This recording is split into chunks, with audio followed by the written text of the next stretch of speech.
Welcome back to another episode of A Gift from Adversity. My name is Juri Love. I'm your host. Today we're recording episode 127. Before I introduce our guest, I want to introduce my book, which is the same title as this podcast. It's called A Gift from Adversity and it's available on Amazon. The subtitle of this book is Overcoming Sexual Abuse, Domestic Violence, Bullying, and Homelessness. After I published this book, I got a lot of message from a lot of people sharing their adversities. I felt very compelled to start this platform 2 years ago, and I'm very honored and humbled to have so many wonderful guests so far coming from all over the world sharing their stories, but also some tools that they use to overcome these challenges and a gift that came from it. So let's invite tonight's guest. Hello, John. Thank you very much for coming to A Gift from Adversity tonight. How you doing, Juri?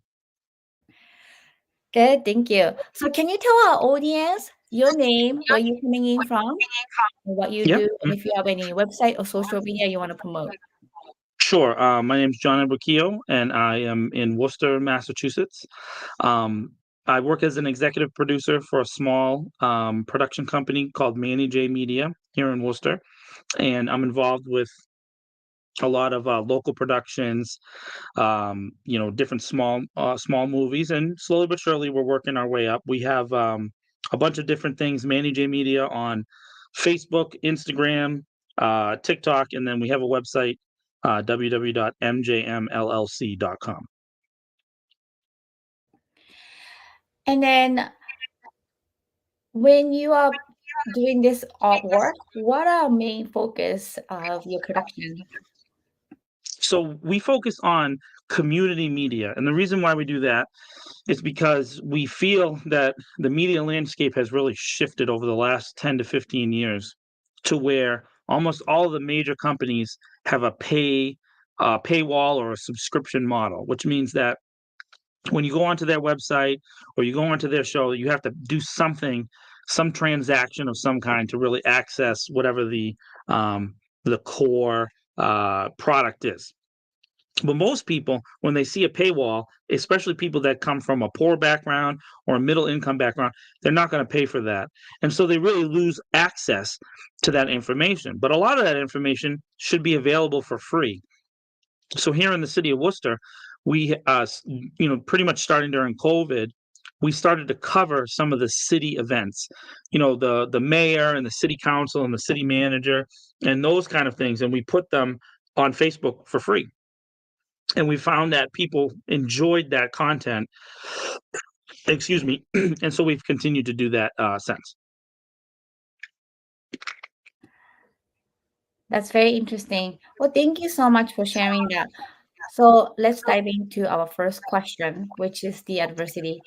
So, John, can you tell our audience what was your adversity? So I would say that I have a long list to answer that question. But I'm going to talk about a little bit the genesis of why I'm even on the show, and that I've spent two sections of my life homeless. I was homeless as a child, in more than one period of time, but basically from 6 to 11. My family and we lived on the streets. So in different places, in different towns around the state of Massachusetts. But my mom was a single mom, and it was me and my two sisters. And we often would, just have to stay in different shelters, and sometimes we stayed in the train stations, bus stations, and this is in the late 1980s and the early 1990s. So some of the systems that we see in place now for families that are going through homelessness, they didn't exist then. So it wasn't really it wasn't easy for my mom to get a placement in like an emergency shelter. So sometimes we just had to stay wherever it was we could stay. The longest place that we lived in was South Station in Boston. So we lived inside of South Station for a period of time. If you've ever been to that train station, it used to have the post office used to be on the area where the commuter rail is. And that post office used to be the biggest post office in Massachusetts. And so kind of in between those hallways, a lot of folks that are struggling and homeless, they'll stay in there because the doors are open pretty late for the people coming back from the commuter rail. So you could kind of sneak in, get down those hallways, and it's pretty warm in those buildings, and so a lot of people would stay in there. Sometimes people stay on the tracks or out on the platform, because it's also kind of warm there because the engines for the trains.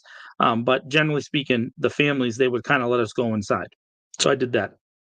And then what happened was that adversity growing up led to me being very angry, right? As a child, I was a very angry child and I was a very angry teenager. And I acted out on my anger. And I did really not great things. I would get into fights at school. I would, I would talk back to my mom, and I would yell and scream at my sisters. And I was a very angry young man. And eventually I got so angry that I started doing worse things, right? So I committed crimes in my early 20s as a response to how I grew up.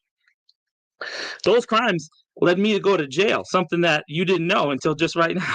And when I was in jail, um, I I started to kind of understand myself, I guess, a little bit better. I spent more time reading and engaging with people. But when I got out of jail, I was homeless again. And because the system is not set up for people when they get out of prison. So when I transitioned back home, my initial place that I lived was in a motel, and then I ran out of money, and I ended up at the bus station here in Worcester, Massachusetts. And so I was kind of, going back and forth between those places. And the thing that I gained, I guess, from that adversity was that I guess I don't think of it in a negative way because I went through so many things. I was able to not feel like that they're negative. It's almost like it was just something else that I was going through. It became like it was a regular day. So being homeless as a kid kind of prepared me to be homeless as an adult, if that makes sense. Well, thank you so much for sharing that, and then being very honest and vulnerable, and then shed a light. And I know you are not from this country originally. So my mom and dad were both born in Ireland, and my mom came over here when she was very, very young, and my dad came over here when he was a teenager. So I was born here, but they were not. And so it was interesting because their Irish immigrants are often not counted as immigrants in our country now, right? So because we look like a lot of the folks around this area, okay? So it's pretty normal to see someone who looks like me in Boston, right? With red beard, Irish. It's very, very common. So some of the obstacles that folks who are immigrants from other countries have to overcome, those obstacles still happen to my parents, but people don't care as much because most of the time when you look like me, it's very easy, right? Especially in this area. So what ended up happening was sometimes they would go to apply for stuff, particularly my mom. She would like apply for benefits and she would get denied, not because she didn't need them, but because they thought there was other people that needed it more than her. So she had to fight to get things a lot of times. So that made me resentful too. I would be resentful against authority, and so when I would go to school, I would be mad, and those things really contributed to that angry period of my life when I was a teenager, and then into my early 20s. So are you kind of talking about reverse discrimination? A little bit, and it's not to say that I haven't benefited from how I look because I have. But I would say that back then it was a little bit difficult for them to achieve the same, you know, um, opportunities because people didn't think we needed it as much, which is true. But normally when you have a family and you have a bunch of people that are here, but our family was not really large here, and it wasn't really connected even when we were here together. So my mom and dad got divorced when I was 4, and so my dad's family and my mom's family were just not happy with each other. So they were very separate and not really willing to work with each other. So any resources that maybe we would have had to access, we didn't. And then because the agencies didn't really look at us as a as a family that needed as much, it became a little bit harder for us to access stuff. Now, there was paths that way, but we responded in a very negative way.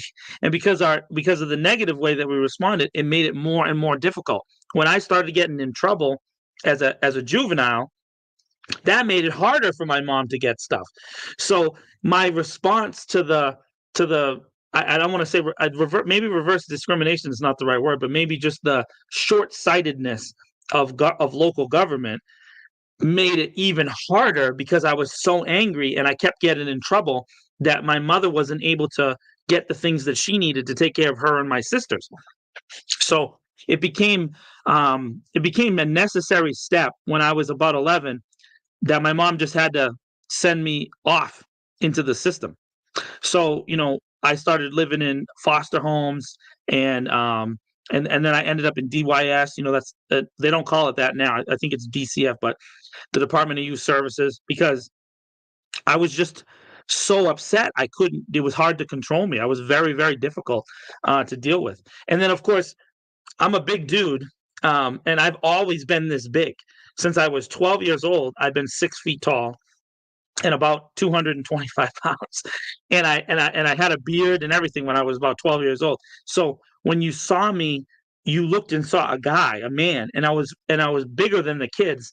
So they had to get me out of those situations because I was just not. You couldn't control me back then. I was out of control. Let me ask you about living in South Station. How are Mm. you going to school? So that's a good question. My mom made me go to school. She made me get on the bus. She made me walk to school, depending on which school that I was in. And in Boston, they have a system of busing, so they send people to different sections of the city. So she just made me go to school. There was no excuse, and weirdly enough, I was really good at school, and it was because my mother, she made me do my homework. She didn't let the idea of being poor or being homeless stop us from having to do what we had to do. So I would get in trouble at school, but usually it was after school that I would get in trouble. So like when we were going home, then I would get into fights or something. But during class, I would pay attention because my mother was really focused on that and she pushed it. She said, you got to pay attention in school. You got to read, you got to study, you got to do those things.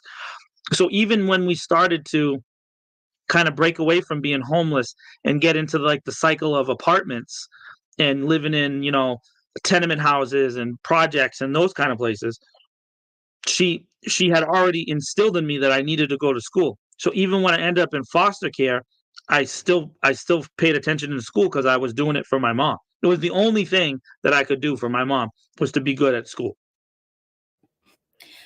So, question, how were you guys bathing? Like, when you were homeless, were you like, where were you taking shower or brushing your teeth and stuff? But that's another great question. Sometimes we didn't, you know. Sometimes when you're homeless, you can't. Those services aren't available, and I know that today those services are more available for people. But realistically, in the late '80s and the early '90s, those systems didn't exist in the way that they do now. And so, sometimes I wouldn't take a shower for some days, and sometimes I wouldn't brush my teeth for some days. And sometimes we just did what we could. My mother did everything she could, and I mean everything she could to get us opportunities to have showers, to have clothes. She went to food banks and she went to Salvation Army and she went to all those different places that would help out families like this. And we were in programs and welfare and everything she could do, she did. But sometimes we had to go without. Sometimes we didn't eat. It depended on the situation. I can tell you this though, despite the fact that we had those things, I don't think that I ever felt like that I didn't have anything. I was upset about what was happening, but I didn't think at the time that I didn't have food or clothes or whatever. I just thought it was normal what we were going through. Did you see other children around you guys too? Absolutely. So one of the common misperceptions about people that are living on the streets is that everybody's a drug addict or everybody's has mental health issues or that everybody is somehow troubled. That's not the case at all. And that narrative has continued to this day, and it's completely 100% false. What happens is that homelessness is not necessarily caused by a thing that the person did wrong. Sometimes homelessness is just caused because the system itself doesn't doesn't take care of that person. It doesn't support that crack that the person slips through. So there were many other families that were around us, and what ended up happening is those are the people that are probably the closest friends I've ever had in my life because they experienced exactly the same thing that we experienced. So those people and those families, many times in the train station, and it still happens today, you can see young kids that are there. And so I had friends and we would run around together, we would play games. Again, we wouldn't even think that it was not normal because we had the same things that you would have in a neighborhood, you would have in a place that you happen to have people that are unhoused. So there might be 5 or 6 or 7 families. And then sometimes when they did make a push for shelters, and they usually did it around Christmas time in the winter, they would try to get people, as many people as they could, into the shelters because they didn't want it to look bad for Christmas. So um, they would get us into the shelters, and we would be with kids and we would be with families in those places. So, and they would come from all over the city of Boston, and there's a bunch of different places that are kind of known for that in that area. So, and then when we ended up in like Brockton and then in Worcester, same again. There's very specifically known shelters that families kind of end up in together. So, John, you mentioned about you getting in trouble, and then eventually you had to go to adult prison. That's right. How was it being a white person being in jail where majority Black folks are locked up? Yeah. Well, that's a great question. Um, in Massachusetts, I would say that all of the racial tension that exists in the prisons is is forced upon the inmates by the guards. So the guards they want to keep the inmates divided. They want to keep people upset with each other. And so remember, I grew up mostly on the streets, right? So living on the streets, you don't really have the time to think about whether someone's black or Hispanic or Asian or Irish.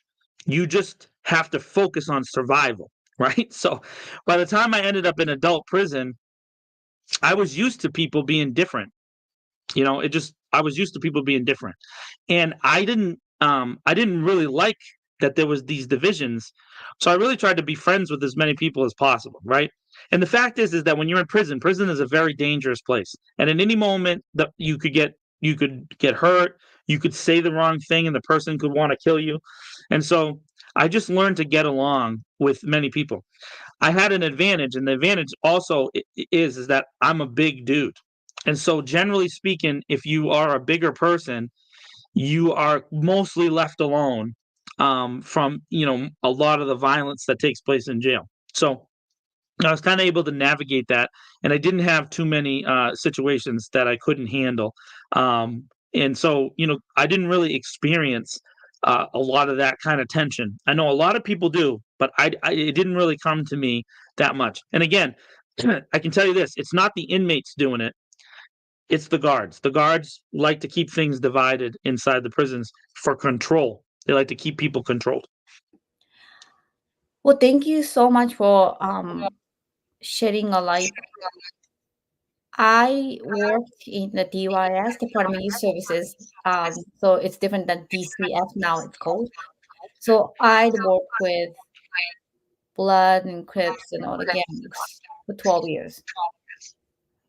And at one point, I was a full-time teacher, music teacher in one of the max security detention for juvenile, where they actually separated Blood and Crips, but there was in between like sex offenders that has nothing to do with um, the gangs. What I've noticed was not only the guards, but I felt like the system itself. Um, Say if you have one juvenile offenders that costs 60 to 80,000 dollars a year, but then you need to have at least like 5 to 10 kids. So I felt like it was revolving door. It was almost like system want you to be there, and it was almost like hey, I need $1 million to pay salary for these people. Hey, let's lock more kids up and let's not release them. Let's not focus on rehabilitation kind of thing. But that was the juvenile detention programs. I'm not sure. I'm never stepped into teach music in an adult prison, but I'm not sure you felt the same, like not from the guard, but the system itself that, once you're categorized as criminal and then put in the categories of prisoner, for instance, that I feel like, government or like the system itself kind of think as it's a business, your customer, and then like $1 billion industry. There's so many jails. I think there's 60 detention programs, at least in Massachusetts alone, juvenile. But what do you think? How do you feel about that question? I think it's true. I think that our system, the criminal justice system, was not set up for people to succeed. It was set up to create a system that helps people feel safe, but they're not actually safe. When you go to jail, you learn behavior that's worse than what you knew before. And when you get out, you're much more likely to be more violent. I'll give you a great example. When I got out, some years ago, I went to the grocery store, okay? And I had a debit card, and I had never had a debit card before, ever, okay? So I didn't know how to use it, and it was at the time when they had the chips. So when I went to to swipe the card at the grocery store register, it wouldn't work. And then the girl at the register, she said, what are you, an idiot? That's a chip card." So I had just gotten out of jail. I did not know how to react to that. So I said to her, "Hey, I'm really sorry. I've never had this before. I just got out of prison." When I said that, everybody around went silent, right? As if they were afraid that I was going to do something, because they assume just because you're in prison or that you did something that you're violent and that you're going to do something bad to them, right?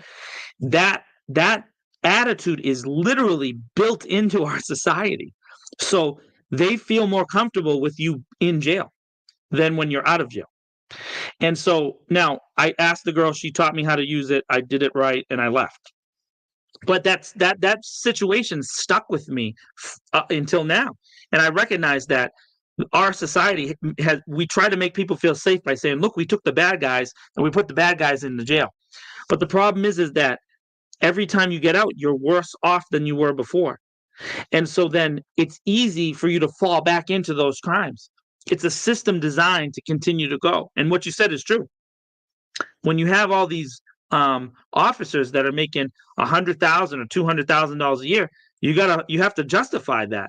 And so if prison populations are dropping, it's really hard to justify a $200,000 salary for a guard. It doesn't make sense. So what do? They arrest more people. It fills up the jails, and then the cycle continues again. I think that there's been a change, and interestingly enough, the reason that the change took place was because we did have maybe the only I guess the best thing that came out of the Trump administration was that he signed that Criminal Justice Reform Act, which is a very important law. The fact that he was a Republican and he signed it makes it much more likely that the reform that we need to take place can take place, because we need both sides to come together to really make these reforms take place. But here in Massachusetts, there's no excuse to blame it on Republicans or anybody, because it's only been Democrats my entire life. So the system in Massachusetts is set up by Democrats, and they can't get away from it. They've been in majority since 1959, right? So all of these rules and laws that create a system of recidivism, and recidivism is the rate by which you return to jail. The fact is that our politicians that exist today, they have to answer for that. And people keep going back to jail. Why are they going back? The system should be set up for, if the person needs correction, they call it the Department of Corrections, right? They should come out corrected, but they're not. What corrected me was that I found who I wanted to be. I found my faith, and I was able to use that as fuel to grow towards what I wanted to be. I always wanted to be a poet when I was a young boy. So I started writing poems. And I wrote and I wrote and I wrote. And while I was in prison, I got published as a poet. And that gave me confidence, and it made me believe I could do better out there. I love movies. I love music. I like stuff like this. This is great that I get to talk to you on your show. I love this artistic expression of reality, of humanity. This is we're talking about real stuff here, and we should be able to do that and express ourselves. I started to believe this was possible while I was in prison. And so the prison did not want you to believe that. They made it hard for me to submit my poems. They made it difficult for me to write my books. They made it hard for me to think about movies and want to, learn about film and camera. They don't have any of those programs in there. So everything I had to learn, I had to do it in my head, or I had to pretend reading through books, And it wasn't until I got out I was able to start to apply those skills. But I'll be honest, I'm a very rare individual in that sense, that I found something that helped me. And the real reason is I had a support system, and not many people do. So when they go to jail, they don't have family. They don't have, maybe a mentor. I was blessed to find mentors in the prison system. I found volunteers that came in there, and they were willing to invest time in me, and they were willing to invest wisdom in me. And then when I got out, I was able to continue some of those relationships, and that really set me up for success. But that doesn't happen all the time. That is unbelievable. I was homeless, as my book states, against my adversity. I don't know if I had survived as a homeless in America versus I was in Japan. I have no idea. But when you think about homelessness, violence, and then the police power and then all that, black people, well, you're white, but a lot of kids that I taught were minorities, and then black, and then this biases. John, I swear I was just watching this YouTube of Japanese police, and then the girl was cursing at 4 police officers in Japan. They let her vent really rude, awful things that she was saying. Instead of handcuffing her, they were like patting her back, trying to calm her down. 2 officers, or kind of like, it's okay, keep venting. And then she was completely cursing, and her boyfriend comes in and apologized like this. And then police never arrested them at all. And then police said, we are here to help lives. And I'm like, oh my gosh, this is so different, right, than what you see in America. I've never seen gun. I've never seen police officer holding gun. They have stick, and they are like 5 degrees of Aikido or like karate. They don't need those kind of weapons. It's very interesting how much of the biases and brutality that I see in this country, that when you see anger, your case is blunt, obvious that you were homeless from age 6 to 11. How would you not be angry? And then how would you not understand the flip side of your attitude in violence? Like the Japanese police, they were literally like, no, okay, keep venting, huh? Like listening, in like nodding, acknowledging her, validating her, and that calmed her down. But I don't think that kind of apply in this country.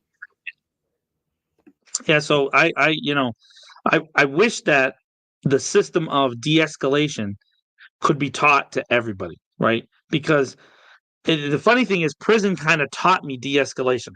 This is going to sound weird, but it is when you're in a cell with somebody, right? A cell that's a very small room, and it has metal tables, and it has metal bunks, and it has a steel toilet, and it's right in front of you.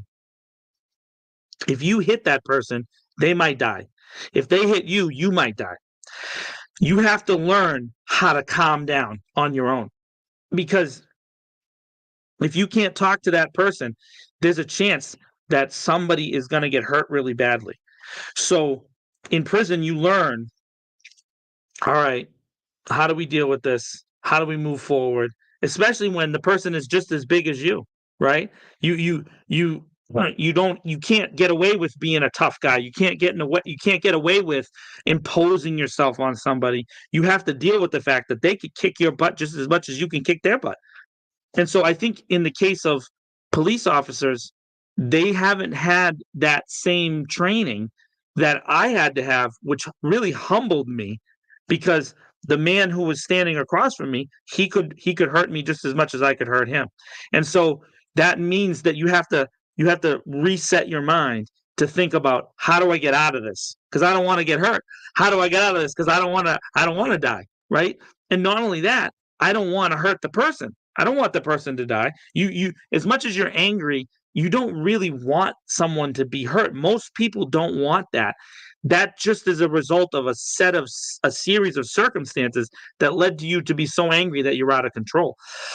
Excuse me.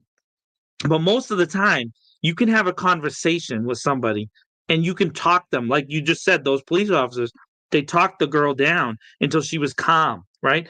And most of the time when someone is raging and upset, you just need someone to talk to. And it happened for me. I was so angry sometimes, but then they would push me and I would get more angry, instead of someone just saying, "John, what's wrong?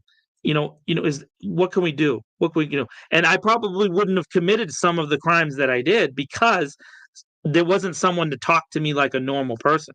And so I agree. I wish that all that training. Now there are some officers that do a really, really good job of doing that, and so you see that there are more and more younger officers who are leaning in that direction. They realize they have to try to bring people down, and there are some movements around the country to bring that kind of training in.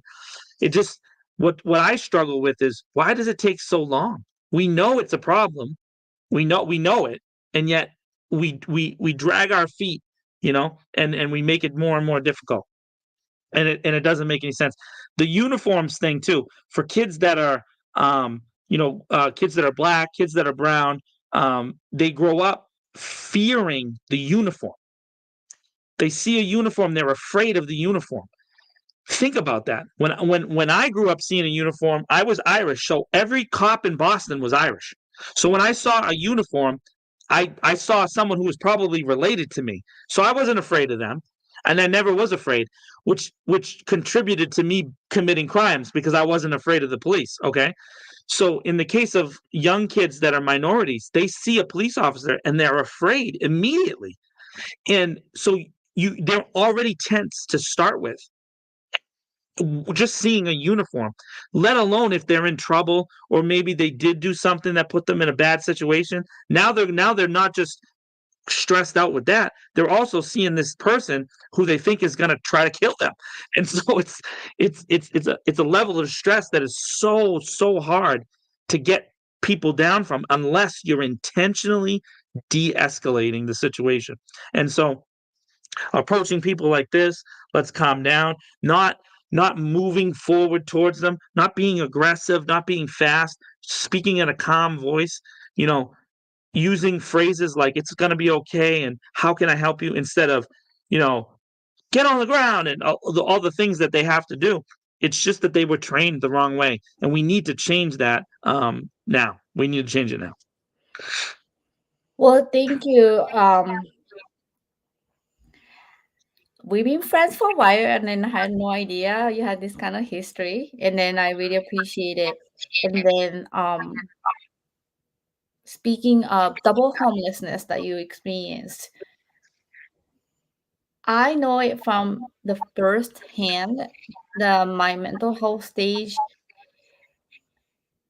I was 18, and everybody around me went to college and had a nice party life and fabulous cars and all that stuff when I was homeless. I think the hardest part was comparison and just comparing the life I could have. So it's interesting that you said you didn't have that kind of, oh my God, that kid's so much going to Disney, whatever, because you were surrounded by the same situation kids. I had none. But when you are in an adult situation, I'm sure it was more isolated than when you are a kid. Maybe I can't speak for you, but do you recall some of the feelings, vulnerable feelings that you can share when you are homeless? Sure. So at the bus station in Worcester, at the time, there used to be a Dunkin' Donuts in there, and then there was um, like a series of chairs. Okay, and so I had a bus pass, and so the bus that I needed to take, it was to Shrewsbury, so it was a long bus. So it usually took like an hour to get there, and then an hour back. So it was usually like a 2 hour wait. So I was working part time at People Ready. People Ready is like a temp agency, and so I had just worked a shift at the DCU Center in Worcester, cleaning the seats after a sporting event. And then so I went from there to the bus station, and I was going to catch a bus to go to the motel. Right, that was my goal. I got paid that day. I was going to go to the motel. So I went and into the bus station. I got a coffee from the Dunkin' Donuts, and I sat in the chair, and I fell asleep. I fell asleep. I woke up with a police officer kicking me in my chest. And he was saying to me, "Get out of here, you bum." That's what he was saying to me. So in that moment, I was very afraid because I was afraid of what I would, if like how I would respond to this man, right? And I was afraid that if I showed him my bus pass, he was going to shoot me or something. So I felt totally helpless in that moment. And so what happened was he stopped, stepping on me because another police officer came in and told him to say, "Hey, what are you doing? Knock it off." So when I got up, while I was getting up, I pulled my bus pass out and I said, "I have a bus pass. I'm waiting for the bus to Shrewsbury." And so then he backed off. He didn't apologize. He didn't apologize. He just went to the next person and he started to mess with the next guy who was also homeless, he was trying to get the people from the bus station out of there. In that moment, I felt totally alone, like completely alone.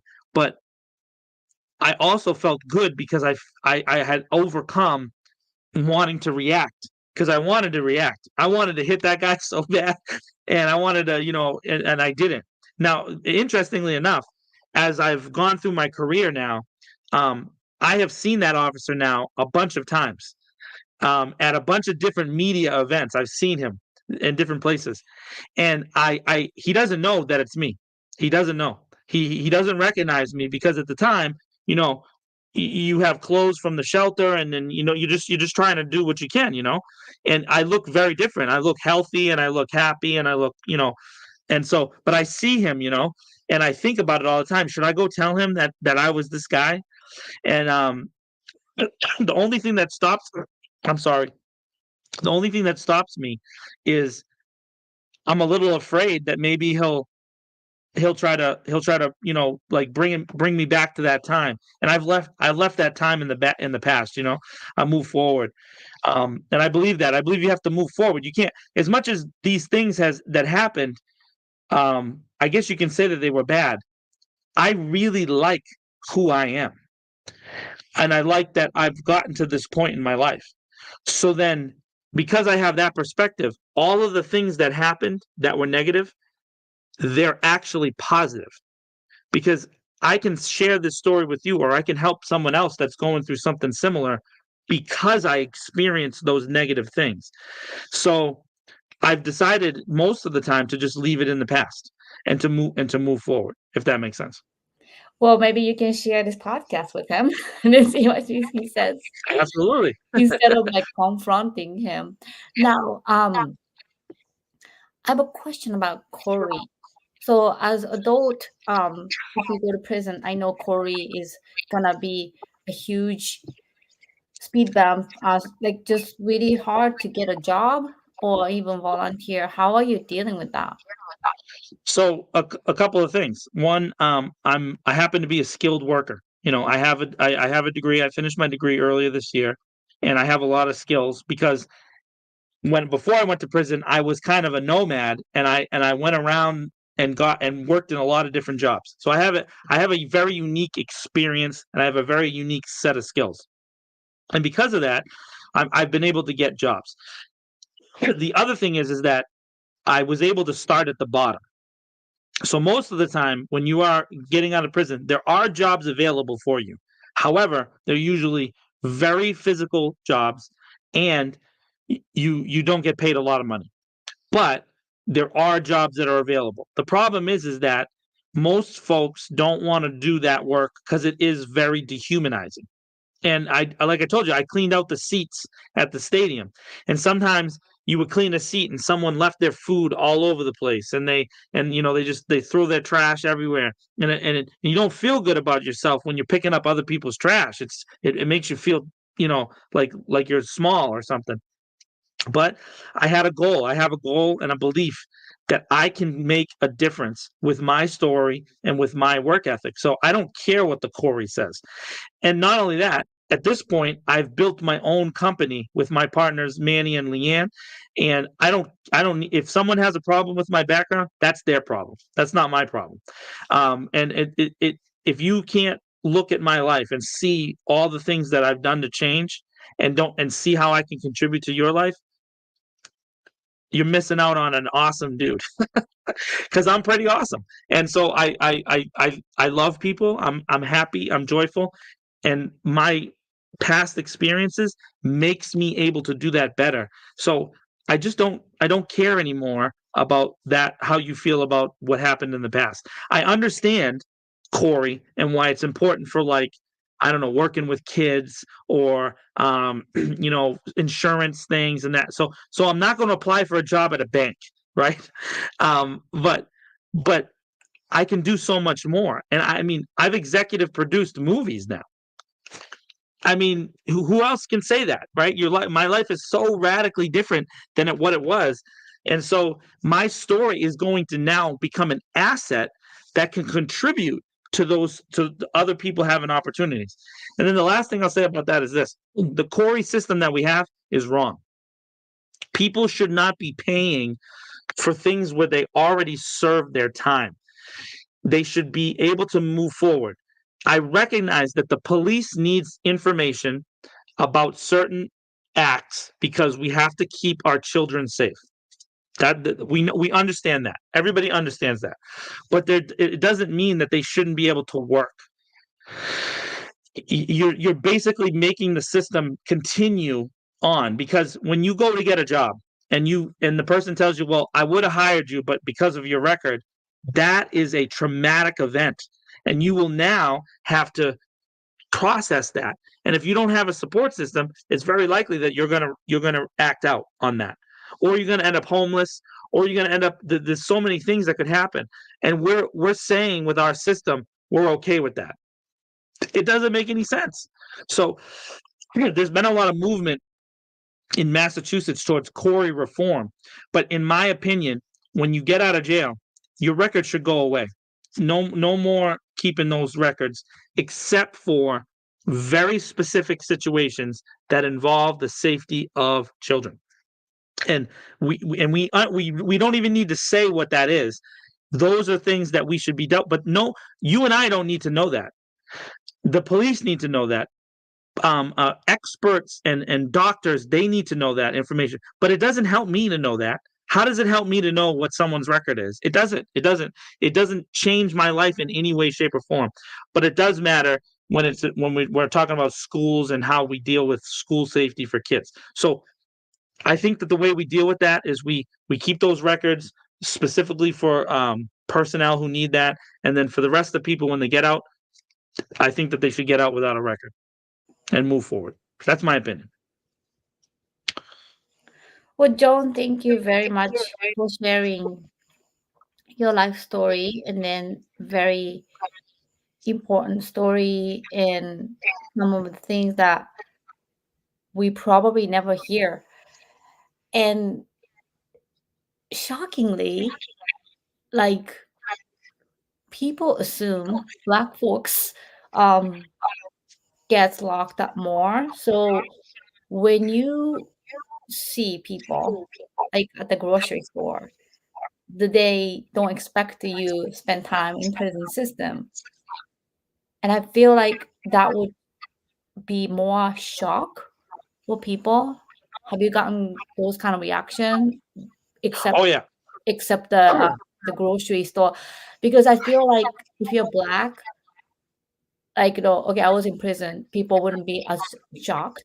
Was like, it's as bad as it is, it would be like, okay, expect it, because that's kind of how we were taught. But if we are white and then served in prison, like, people would like distance you, and like, or like, people accept you. I think that that's very true. I know people who have gotten out of prison who happen to be minorities that got out of prison around the same time I did, and their struggles to be able to make it back into society are totally unfair because of how they look. And it doesn't make any sense at all, because what's the difference between that guy and me? Just because he's Black, that means that he can't do the same job that I was doing cleaning the stadium? That makes no sense, right? I can pick up trash, he can pick up trash. So how is it that he can't get that job, but I can because of the way I look? So that made me understand the concept of white privilege, right? What it means is people look at me and they feel comfortable. And they only become uncomfortable when I tell the story. And then, like you said, they make a decision, and you can see the decision on people's faces almost immediately. They either decide, "Hey, I don't want to be anywhere near you." That's okay. Or they say, "Wow, he's overcome so much," and they accept me. And so, but for someone who happens to be Black or happens to be Hispanic, and they have that same story, they don't get the same treatment that I do. That doesn't make sense to me, and I just don't understand it. So, they should get the same opportunities that I get, and and people should accept them or not accept them on the same level. But it is totally unfair, and I have experienced that. When I tell the story, people are usually completely surprised. They're like, "What? I didn't think that." Now, of course, people who knew me when I was younger, they're not surprised because they were there when I was acting stupid, right? But people who know me as an adult, they're almost always shocked to find out my story. But maybe because of the way I am, it's easier for them to accept me than it is, for them to like reject me and put me out. But I have a lot of supporters, and I have a huge a network of people. I'm in Worcester right now. I'm actually at the church that took me in after I was homeless. In Worcester, Iglesia Casa de Oración. It's an all Hispanic church. When I was homeless after prison, one of the families in this church took me in and let me live in their house. Okay, that happened. And that's not always the case, but that happened to me. I was very lucky, and very blessed that I was able to meet someone who would trust me like that. And I'm still very close friends with that family to this day because they took me in and didn't let they didn't want me to be on the street. And it was funny because I had gotten back into the motel and I ran out of money again, and they took me in the day that I was going to be on the street. They took me in the day, and I'll never forget that. And then you said you met some mentor in prison as well. Are you still in touch with these mentors? Oh, absolutely. So this is gonna sound funny to people, but two of the wisest, um, just most incredible men I've ever met in my life are doing life in prison, right now. And these two guys, um, are in jail for murder, and they have forgiven themselves for what they did. Now they're never gonna get out of jail. However, when I met them in jail, they had they were the most kind, the most um, loving people I've ever met in my life. They would take care of the other prisoners. They would give their food. They would give their, advice. They would study with people. They taught people English that didn't know English. They would teach people math who didn't know math.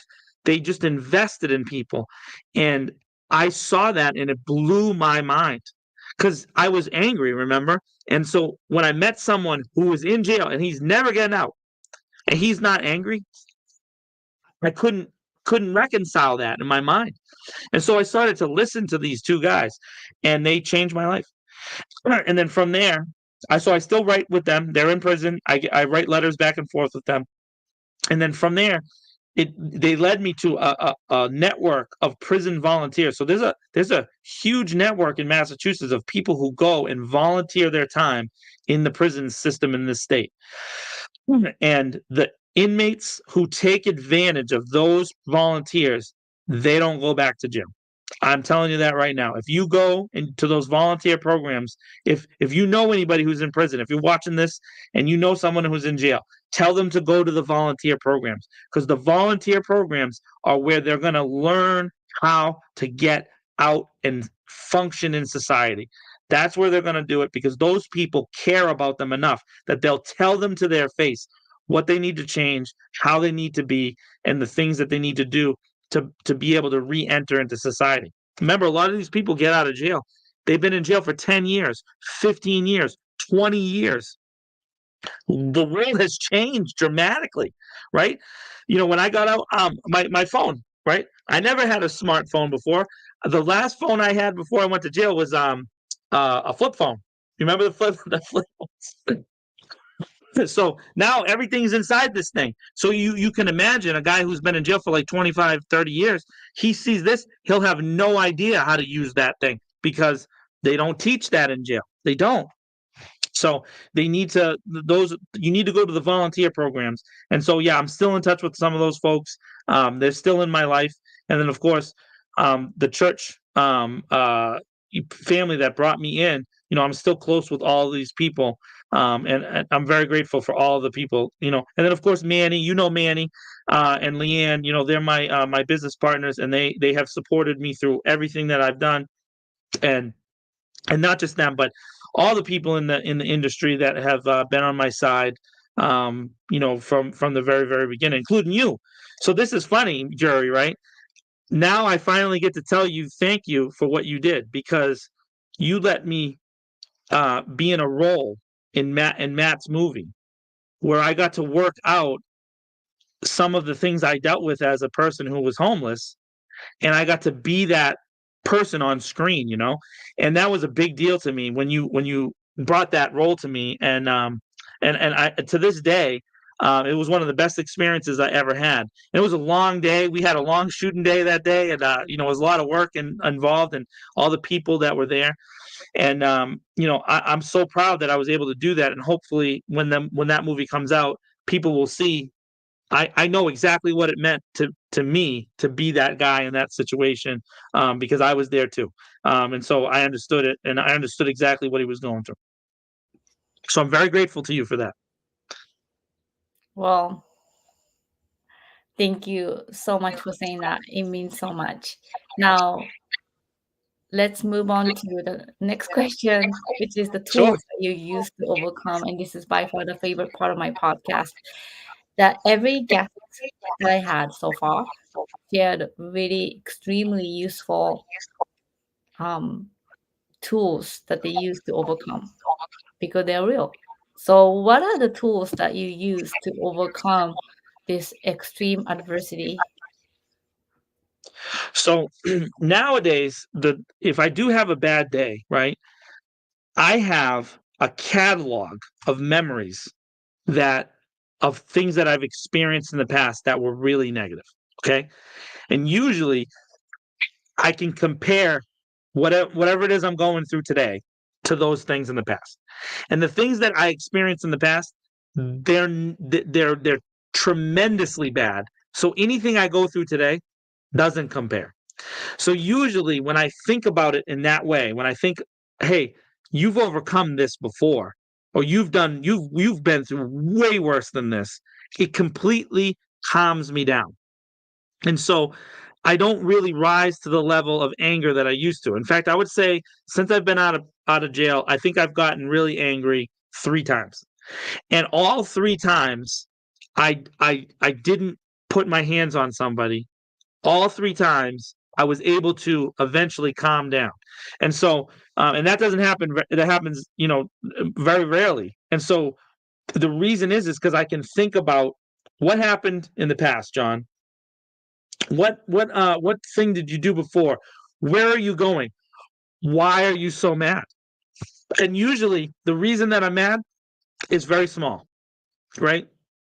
And when I really think about it, when I think back to what I used to get mad about, it's kind of funny.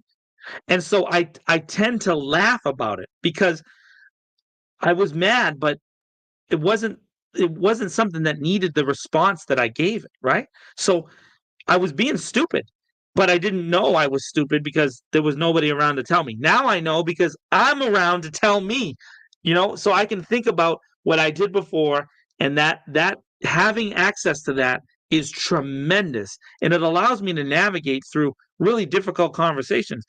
From working in the film industry, sometimes people in the film industry are very difficult to deal with, and they're rude, and they have women go through a lot of things in the film industry that they shouldn't have to go through, and I'm able to navigate that because I'm not as angry as I was because I overcame all those things. So every time you overcome something, you should consider that a victory and hold on to that victory. And that's what I tend to do. And that allows me to move forward and grow even in difficult times now.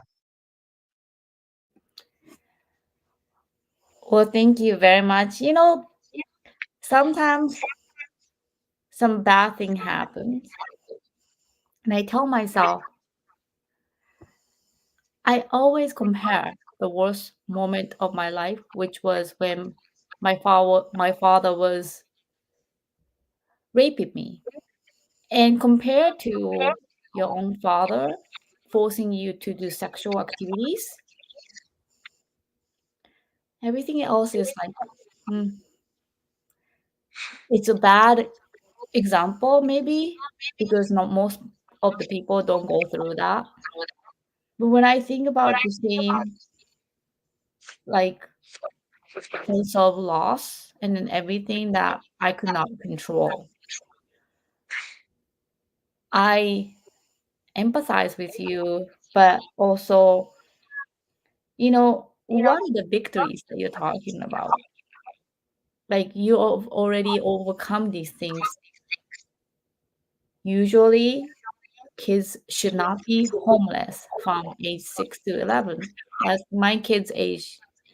That is the worst nightmare as a single mom. I would never want them to be homeless because I was homeless. I can't imagine. And then I can't imagine that you survived, and I can't imagine all the children around you either. So kudos to you. And then thank you so much for sharing the tools. Is there anything else that you use that people can benefit from? Maybe Well, like, journaling, poeming, like writing poems? also writing poems. One of the best things that ever happened to me when I was in the jail, I was submitting my poems, and there was an editor. His name is Willard Greenwood, and he is still the editor at a little magazine called Hiram Poetry Review, which is in Ohio, at a school called Hiram College. This guy, man, what a tremendous guy. He took the time to respond to me, and he gave me critical feedback. And he said, I know you're in a tough situation, and it might not be easy for you to hear this criticism, but this poem, you need to rewrite this poem, a particular poem. And this poem is good, but it's not good enough. And you need to rewrite it. He wrote me a letter, a whole letter. I still have that letter. I rewrote that poem and I submitted it to him again, and he accepted it. And that little click in my brain changed everything when I think about art. And what happens is you need somebody who says to you, this can be better because you are better. And if there's anybody out there that's listening to this podcast and they see this, I want you to just look at the screen for a second, and I want you to know that your best is yet to come. Whatever it is you're working on, you can do better. You can, and it's okay to look at it and say, I need to rewrite this, or I need to reshoot this, or I need to retry. It's okay. There's nothing wrong with that. And if you do that, you're going to give the best effort that you can give. I'm telling you, people are going to be amazed by the things that you can do. So always remember, it's okay to be critical of your own work and to get better. It's okay for people to criticize you. It's not bad for them to tell you, don't do that, or try this, or try that. That's okay. When you can accept criticism and understand that it's not personal, it's just someone trying to help you, you will go to amazing places. You will act in movies. You will write books. You will executive produce movies. You'll be on radio shows. You'll be on Juri Love's podcast. You can do anything. Just learn how to accept criticism. Learn. Thank you so much. I can't hold myself for telling this story of a young man who was locked up. Now he's an adult. I got him a partial scholarship while he was locked up when he was 16 for Berkeley College of Music 5-week summer program. When he got out, we met up at Berkeley. He had a meeting. Unfortunately, he couldn't pay the whole thing. But that scholarship, while he was locked up, meant so much to him. And he pursued a music career and then started a band. And he actually performed at the Boston Green Fest with his band, released CDs, toured, and then so proud. And I have another person that I mentored that saw me receiving the Heroes Among Us at the Boston Celtics in 2015. I told him, hey, someday you're going to receive an award like me. That boy now is 24, 25. This past Christmas, he asked me, what's your Cash App? He gave me $300. I was so touched. And I said, I can't believe this. And he's like, this is the least that I can do for you. One person can change somebody. And then I've seen it over and over. And I'm so happy whoever encouraged you, either the publisher or the two people in prison still. You never know who you meet. And you never know who you influence people or who you are influenced by. And I'm very grateful that you share that with me. I'm thankful for the opportunity to be on the show. I think this is a great idea. You shouldn't be afraid to talk about the things that you went through, and you shouldn't have to worry about how people look at you because they don't understand what you went through, or they don't understand why you did what you did in response to that. the world is full of different people with different experiences, and all of those experiences add up to this amazing opportunity for us to grow as human beings. You can learn from somebody on the other side of the world. You just have to be willing to listen. And then at the same time, you have to be willing to tell your story too. Everybody's story is important. So tell the stories, man. Everybody who's listening, tell the stories. It doesn't matter. And if someone really doesn't like you, and I have plenty of people who don't like me, that's their problem. That's not your problem. And believe me, there's enough of us out here. And I'll tell you this right now: if you're listening to the Juri's podcast, and you have someone who's trying to keep you down, and you want to go somewhere in the industry, whether it's you want to write a book, you want to sing a song, you reach out to me, you find me, and I will help you. I promise, if I can do it, I will help you and I will support you, even if I just give you a word of advice. But I promise you, reach out to me, and I'll help you in any way I can. Well, thank you so much, John. So, what is a gift that came from your adversities? That is my last question. I have a life full of joy. Despite the fact that I went through all these negative things, I'm a really happy guy. And even when I have things that don't go right today, I still have that joy because I was able to overcome so much and know that I have value, right? Obviously, I'm in a church. I have my faith. I believe in Jesus. That's where I'm at in my life. I'm not saying everybody has to do that same thing, but I am telling you this: I have permanent joy. Even when I'm down, I'm up because I believe that I have value. And you need to believe that. If there's any system that helps you get there, use that system. My system happens to be belief that Jesus is there for me and he thinks I have value. And that has centered me in my life. I know I have value and that my value can help make other people more valuable. So just believe that. That gift is never ending for me. I'm always waking up with the opportunity to give back to the world, to give something else to somebody else. And it's because I have that joy.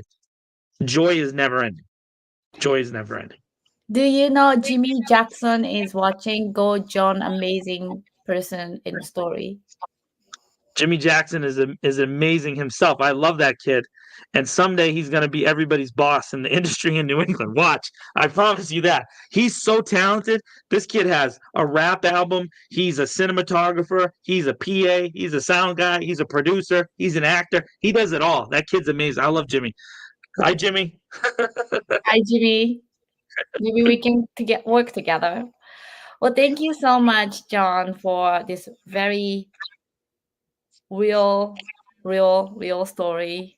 And I am very sorry that this happened. And I'm very sorry that system failed you. It didn't fail me though, Juri. It didn't. It didn't at all. Don't be sorry at all. I want you to be grateful because I'm unique and special. And so, because I'm so unique and special, I'm a gift, just like you're a gift. You're amazing, Juri. You're such an incredible person. You work so hard. You help lift up other people. I know that there's tough things that happen to you, but you are amazing, and nothing that happened to you would have, if it's taken away, we wouldn't have you. And you are amazing. So don't be sorry for me. Feel great for me. I feel awesome. I'm able to go and help as many people as I can, and I'm very happy. So don't feel sorry for me. Feel happy for me. Wow. John, before I let you go, can you please tell some advice to possibly, I don't know if people can listen to our podcast in jail. I don't know. But if somebody out there maybe got out of the prison system or got out of the homelessness or maybe currently homeless.